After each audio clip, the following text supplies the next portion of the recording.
Hi guys, आज मेरे पास आए हैं गौतम। 55 साल के हैं और आए हैं वेस्ट बंगाल से, और सिर्फ अपने दांतों का इलाज करवाने के लिए। कुछ रूट कैनाल्स, कुछ कैप निकल चुकी हैं, उसको रिपेयर कराने के लिए, और कुछ इम्प्लांट्स। अब गौतम भाई से जानना चाहूँगा।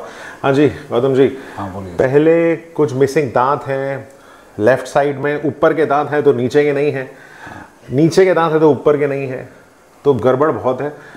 तो ये गड़बड़ी हुई कैसे?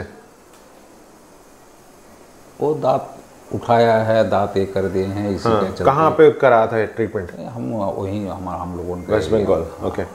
तो बहुत बार मैंने ऐसा देखा है कि पेशेंट ना इलाज बीच में ही छोड़ देते हैं। जैसे कोई कैप निकल गया, उसको रिपेयर नहीं कराया।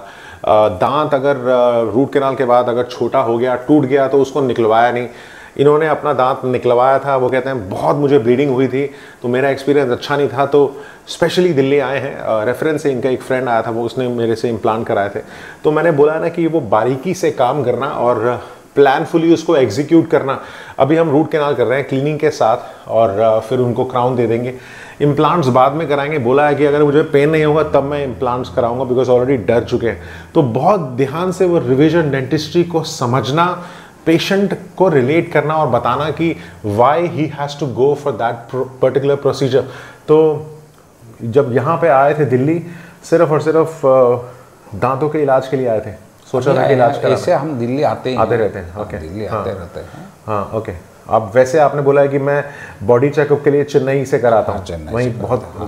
तो अच्छा है कि स्पेशलिस्ट के पास जाते हैं, भरोसा करते हैं। हम बराबर अपोलो में ही दिखाते हैं। अपोलो में ही दिखाते हैं। तो करें स्टार्ट। ओके।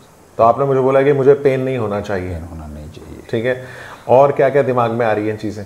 और कुछ नहीं, दांत उठाने का टाइम अगर ब्लीडिंग नहीं हुआ वो भी ठीक है। उन्होंने कहा है कि मुझे दांत अगर मैं निकलवाऊंगा तो मुझे पेन मत करना, रूट कैनाल कराऊंगा तो पेन नहीं करना। और हम सिर्फ और सिर्फ उसी पे विश्वास रखते हैं। मिनिमली इन्वेसिव, ऐसी डेंटिस्ट्री जो पेनलेस हो और बहुत आसान हो, वेल डॉक्यूमेंटेड हो, माइक्रोस्कोपिकली असिस्टेड हो और कैट कैम बेस्ड हो, तभी तो डेंटिस्ट्री बेमिसाल है। चाहे वो रिविजन डेंटिस्ट्री हो, चाहे वो प्रिवेंटिव थेरेपी के साथ डेंटिस्ट्री हो। डेंटिस्ट्री को हमने सिर्फ और सिर्फ बनाना है आसान, और पेशेंट के लिए वो एक्सपीरियंस बनाना है life long. Thanks a lot.